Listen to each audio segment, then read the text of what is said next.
Hey, what's up, everybody? Video 44 coming at you another video. All right, so sitting up here thinking about basketball and realize I shouldn't be doing this in my head. I should turn on the camera and think out loud. So just sitting here having basically a whole session that should have been recorded. But I'm just thinking about all the teams that played and what the series looked like from afar because I'm really not watching these games. So I'm not going to pretend like I am. But, there's a few things I was thinking about. The last thought that I had in mind was just the Indiana Pacers and the Bucks. The Pacers are one of the worst defensive teams, even though they're the best offensive team. They're the worst defensive team. And when my Lakers played them early, about a month and a half ago, we ran the score all the way up and was able to beat them because they just did not defend at all. And those type of habits are really going to be harmful in the playoffs because at the end of the day, it's about not only execution but also getting stops. And tonight, the Bucks were able to win their basketball game without Giannis and Dame. And when you're up 3-1 in the series, and the team that you're up against finds a way to beat you without both of their stars, you almost seal the deal against yourself. Because now Dame gonna be back in Game 6, and if you couldn't beat them without Dame, how the hell are you gonna beat them with him? Giannis could be coming back soon. And when I say Dame will be back for Game 6, I really don't know that. I probably shouldn't even said that because I really have no idea how soon he's supposed to return. I really don't know. But the point is, they're not going to get less healthy as time progresses. That's a better way to describe the thought. I have no idea what Dame is doing as far as his injury. But to say that they're going to go forward and just close this team out after losing a game like that pretty handedly, I would not be surprised if Milwaukee comes back and win this series at this point. You can't give a team that type of success without both of their stars. That's just crazy.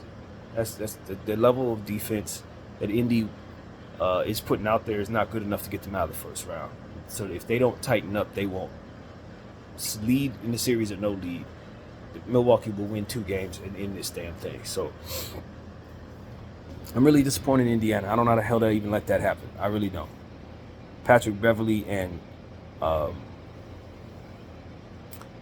Bobby Portis were the stars out there tonight, from what I understand. And I know that Middleton's been playing great ball too.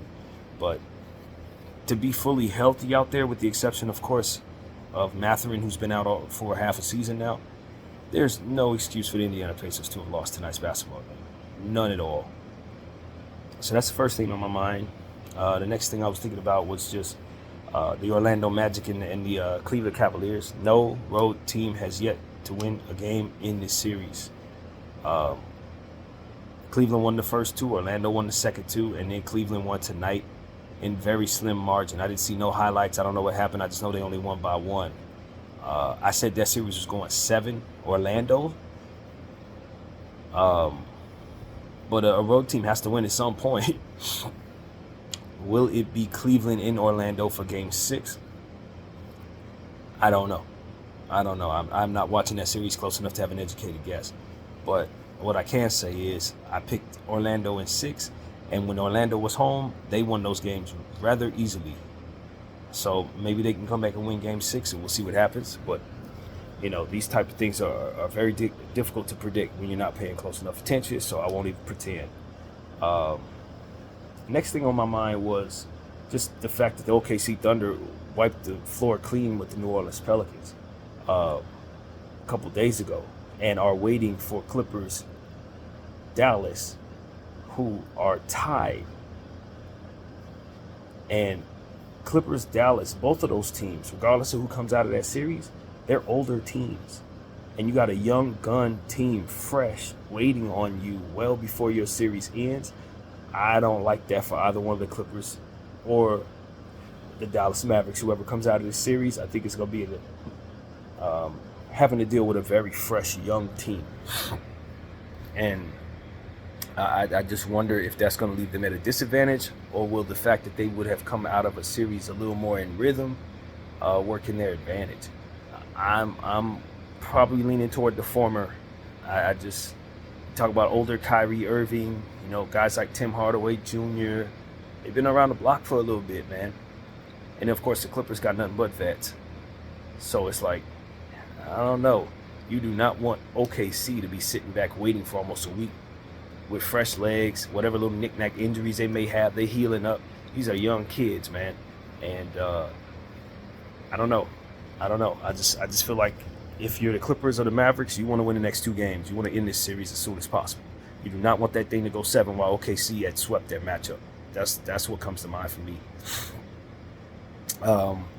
I do want to do a video on the Minnesota Timberwolves and the Denver Nuggets. I haven't given that a whole lot of thought at all. Obviously, my team, the Lakers, just got beaten by the Nuggets in 5. So, it just kind of crossed my mind that series is now understood to be in place. I don't know when it starts, but I would like to do a preview for that at a different time. I'm not going to do it now or tonight, but that series is good. It's a good series, man. On paper, that looks like that's going to be pretty fun. So there's that. The Knicks, man. The Knicks,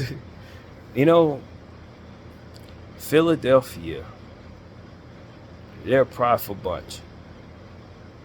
Joel Embiid, even though he didn't play well tonight, he had triple-double with like 8 turnovers. And I remember saying on this camera that I felt like Tyrese Maxey was going to shock some people with how he's able to cancel out some of what Jalen Brunson does. And tonight was the best example of that. When Jalen went for 40, he went for 46. I mean, that was exactly what I figured would happen at some point in time in this series. And I said, the Knicks are relying upon a little too much role players. They have a little too many role players on this team that they have to rely upon right now without Julius Randle. And I just wondered if Joel was going to be healthy. Could that overcome the Knicks? Now, Joel has not been healthy, but he is playing 46 minutes. I think he's like 46 minutes tonight or something like that. So he's playing a full game at this point. And if you look at what the Knicks are doing, of course, they're running everybody into the ground. OG Anunoby played over 50 minutes tonight in overtime. Josh Hart over 50 minutes tonight. Of course, Jalen Brunson as well. There's a half of me that feels like if you're used to that all season long and you've been able to do it, your conditioning should be ready for it right now. Another half of me feels like eventually the Knicks are going to run out of gas. And as the series continues to progress, I just wonder if their lack of depth is going to ultimately be their downfall. Because it's one thing to not have a bench that you trust. It's another thing to just not use your bench at all. And Thibodeau don't want to use any of his bench. And in a night like tonight, you really needed to win in overtime, because the more this series go forward, the less likely your team is going to be fresh for what's next. And I just think Thibodeau needs to think about that. I think he really needs to think about that. Meanwhile, I felt like the Knicks fans that went to Philadelphia and was screaming F Embiid and all of that, that's bad juju for your situation. No pun intended with Julius' name being juju. That's bad juju. And the reason why I say that is because you are asking to provide bulletin board material to a team that really does have more star power than you. Player that they have on that team last year won the MVP. You screaming F his name and all of that, you're just giving him more of a reason to come at you with a certain level of focus that will help him withstand what's, his injuries may be. You're asking for a team to rally around that disrespect as bulletin board material. And you don't necessarily have the players talent-wise right now to match that, what their best would be. I said, if Joel's healthy, I felt like the Knicks probably going to lose the series. And if Joel wasn't healthy, I picked the Philadelphia, 76ers to fall. But for me, now that the Knicks, they're up 3-2, I think all bets are really off going into Game 6. Whoever wins Game 6, I feel good about them possibly clearing out the series. Obviously, the Knicks can win Game 6 and end the series. But if Philly wins Game 6, They just showed you they could win in New York. And the Knicks, like I said, they've been playing everybody all these damn minutes. I just think the Knicks set themselves up. They set themselves up. Them fans and winning to Philadelphia were extra disrespectful. Provided the bulletin board material, and Thibodeau playing these players 50 and 60 damn minutes is providing the fatigue. It's two perfect storms that are coming together. And then you got Joel Embiid, he's pulling through the injury, and I'm just wondering, he's going to get in better rhythm as he continues to play. That's what you got to keep in mind if you're the Knicks. Joel played a big game tonight in terms of minutes, and he's getting more reps on his jump shot. He's working through the rust, and probably should be looking like himself any day now. So I don't know, man. I think the series may have shifted, and I think the Knicks may have given Philadelphia everything they need to push through them. But like I said, when it comes to a pivotal Game 6, all bets are off, man. Game 6 is a very strange game in most series to me, because I look at it as almost like a one and done type situation. Whatever the evidence was leading up to that, sometimes it goes out the window, and it just comes down to who can put up a big game. If you have a big Kelly Oubre game, Philly can win Game 6. If you have a big Miles McBride game, New York can win Game 6. That's kind of how I look at Game 6. It's almost separate from the series, because when you get that far into the series, it's almost like a one-game situation, regardless of who's up or who's down. Because if you down, it's a win or go home. If you're up and you lose that game, Game 7 puts you in the position that the other team was in, and now you got to try to, for the first time, match their desperation. So I think it's a psychological edge for the team that wins Game 6 to have the upper hand in Game 7 a lot of the time. And in my memory of Game 6s, a lot of the Game 6s I've watched over the years usually has some unsung hero come out and just botch the whole assessment of what the series looks like. You'll have a big baby Davis just come out and have like a 35-point game in a Game 6 or something like that. And it's like, I wasn't even considering you when assessing these two teams like that. You know what I mean? That's usually what Game 6 is about. Game 6 Clay. That kind of thing. So it's like, I don't think I've ever heard any other analysts speak that way in regards to Game 6s. But Game 6s to me feels like an outer body experience as it pertains to the rest of the series. 1, 2, 3, 4, 5, and even 7 are all a part of a series. Game 6 feels like that's a one and done game, and you better damn win it. Always felt like that to me. I go back to the 2010 championship with the Lakers when Game 6 came about and Metta World Peace went nuts. That's exactly what happened. He went for like 30 points. Kobe couldn't really score a shot. I think Powell had gotten in foul trouble or something like that. I don't really remember, but Metta was the hero. And then we came back in Game 7 and won with no Kendrick Perkins on the other end to help rebound for the Celtics. Like, if Metta didn't go off for his 30 points, we definitely lose the series right then and there. We were down 3-2. You know what I'm saying? So it's like, these are the type of things that come to mind when you start talking about Game 6s. I think about that Cleveland-Orlando series that's coming up right here. I think about the Game 6 that has to do with this series we're talking about, New York and Philly. You know what I mean? It's Game 6 is a real thing, man. Think about this Indiana series. Now that they allowed the Milwaukee Bucks to get this thing to 6, you don't want to be in this situation if you're either team. Not at all, really. So yeah, big Game 6 is coming up, man. Definitely a pivotal point for all series. So yeah, that is definitely there. Miami and Celtics, I ain't really been paying attention to that series, to be honest with you. I know the Celtics had that little blooper game in Game 2, and then they blew them out in the next 2 games. I'm pretty sure the Celtics are about to finish the Heat off, man. I don't know, man. I had that series going 6, so maybe they win a Game 5. But even without Kristaps Porzingis, and maybe even without Jason Tatum, that might make things really interesting, because Kristaps is going to be out for a couple weeks now. But I still think the Heat are probably not going to win this series at all. I just don't know if they'll be able to squeeze another 2 or 3 games out of the Celtics, even without these guys. Especially if Derek White's gonna go off for 30-something points. It's like that's the thing about the Celtics. They have so many stars that they can rely upon. If 1 or 2 go down, they still got massive star power still out there. You got to still deal with Jaylen Brown. Like, he ain't going nowhere. So that's what the Celtics have over everybody else. They just have the super team starting lineup. And all of those guys can hold their own offensively, and most of them can play defense. So that's that.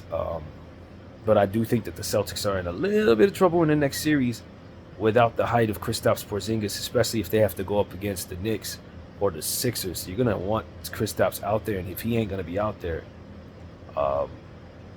it's going to be tough, man. It's going to be tough, especially if you're going up against JoJo. So if I'm the Celtics, I kind of want the Knicks to win that series because I don't know what I can do against Joel Embiid without Kristaps down there and the length that otherwise he provides. Their center position is their weakest position, and I don't like the Celtics that much without Kristaps Porzingis down there. And this is why I told you I don't trust the Celtics, because not only do they have bad coaching, but they also have Kristaps Porzingis, of whom I couldn't trust to stay healthy. And I remember mentioning that a few times to you guys throughout the course of the season. It's like they have these issues where they don't really finish games well, this, that, and the third. They be dropping games against teams, losing focus and all of that. But then there's the Kristaps factor. It's just like I'm just waiting for his next injury at all times. And there it is. There it is. So it's like without a center, they didn't address that. Tillman's down there. Yeah, that's cool. Neemias Queta's nice. I like him. He's cool. But not going up against Joel Embiid. Not at all, friends. So, yeah, that's a bit concerning. That right there is a bit concerning for them. So we'll keep our eyes open for what happens with Kristaps, how soon he can come back in the next series. If the series extends to 7, will he be back for a game 7? For anything could happen. I don't imagine the Heat are going to win the next 2 games, but I definitely didn't see them winning game 2 either. So, and then Jason Tatum's ankle, is he going to be good for the next one? If he's not good, are the Heat going to hunt him? You can count on that because Spoelstra's the coach. So, that's rough, man. That's rough. But I have not been paying close enough attention to that series, so I really don't know what's going on. I don't know that Terry Rozier is back or not. I have no idea. Is Jimmy anywhere near coming back? I'm not sure. I just don't know. So yeah, there's that series is interesting, and I think that rounds up everything really. Those are the only teams left. Now we just wait for the Clippers and the Mavericks to try to figure out if they can do something. Now that Kawhi's out, it seems like the Clippers playing even better. They've been playing better without Kawhi. So, as I told you guys, the Clippers have so many weapons to throw at the Dallas Mavericks that they absolutely need Dallas others to play well in order for Dallas to win these games. Your PJs, your Hardaways, they need to play well. Green and Exum, if he's out there, I don't know if he's out there now. I don't even remember if I saw him out there, but everybody on the Dallas Mavericks, Lively, those guys, they got to really play well in order to beat what the Clippers are going to bring to the table. And so we saw them kind of close the gap in game 4, but ultimately not be able to overcome that massive hole that they found themselves in when the Clippers were just going crazy from behind the arc in the first half. So now that this series shifts back to Dallas, or LA rather, I'm just curious to see where it goes from here.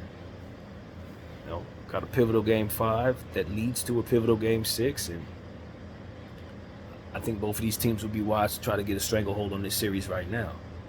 I really think that. So that's what comes to mind, man. Those are the things I wanted to say. The NBA is still exciting even without my Lakers involved. I don't know how much of this I'm actually going to watch, but I know that this is going to be some good ball to watch for sure. And, I'm very curious about these teams. I'm very curious about if Milwaukee's getting Giannis back. If Milwaukee gets Giannis back, I have every reason to believe that the Indiana Pacers are in trouble based on how they played tonight. Orlando, Can they get something out of anyone other than their star, Paolo? Because I saw the stats tonight. Paolo had over 30, and nobody else had over like 12 points. Like, that's not gonna cut it. And they're just not giving enough minutes to their guards because they have too many of them. You see a guy like Cole Anthony going 0 for 4 tonight with like 15 minutes or a little more than that. Nah, he's way too good for that. He's way too good for that. But you understand it. Like Markelle Fultz barely getting on the floor. Nah. This is the problem with the Orlando Magic. The redundancy of the strength that they have, meaning they got too many leading guards. Can only play a few of them. You're not going to go small because the rest of your talent is in the other forward positions. So you're only going to keep 2 of them guards on the floor at a time. But those guards, they're some of your best players. So it's like you're not getting the most out of yourself at any given moment. And that was my concern about the Orlando Magic. It's about who you play and how much you can get out of them. And can any of these guards get in any type of rhythm whatsoever? And the answer, apparently not. Apparently not. So I think the goal for the Orlando Magic is to stop being greedy with these guards and start trading them for more helpful diversification pieces, if that makes any sense. More stuff that you could play more of the time. You know, trade for a higher level center or something. Get Anthony and maybe, I don't know, Fultz off the team, and then bring yourself another high level small forward that can kind of ease what's going on with Paolo and Franz a little bit. Give them a third guy that can come in and be a 6th man of the year off of their bench. You know, I would love for them to try to get a Middleton type player or something like that. That would probably be a better piece than just having so many young lead guards. A guy like Anthony, you could probably fill up the box score if you give him 40 minutes. You can't even get on the floor for the Orlando Magic. Like, send him to San Antonio. You know what I'm saying? Send him somewhere where you could get the playing time. So that's what comes to mind for the Orlando Magic is they got to pick the right guards to play at a given moment. And while that's happening, they got too many nice ones sitting down. So that's why I didn't understand why they drafted Anthony Black. I really still don't understand that. Don't get it twisted. I really like Anthony Black, but like they already had that problem. They compounded it. So I wonder about them. But yeah, man, we'll see what happens there. We'll see what happens there with the Cleveland Cavaliers. Cleveland doesn't have that problem. Their guards are superstars. They gonna have them on the floor for 40 minutes a night. They're gonna cook whoever's in front of them. So that's really what the Cleveland Cavaliers have in their favor in this series. They just don't have to diversify. They don't have to deviate away from their guards. Just play them. You know what I mean? And they're gonna go. So yeah, man.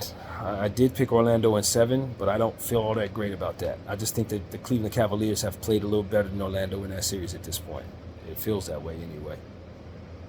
So yeah, man. Of course, I'll be talking about my Lakers offseason stuff. Bron came out tonight and told everybody that he did not make any decision. He's going to be sitting down with his family, his representation, and his lawyers, and they're going to figure out what he wants to do this upcoming season with his free agency.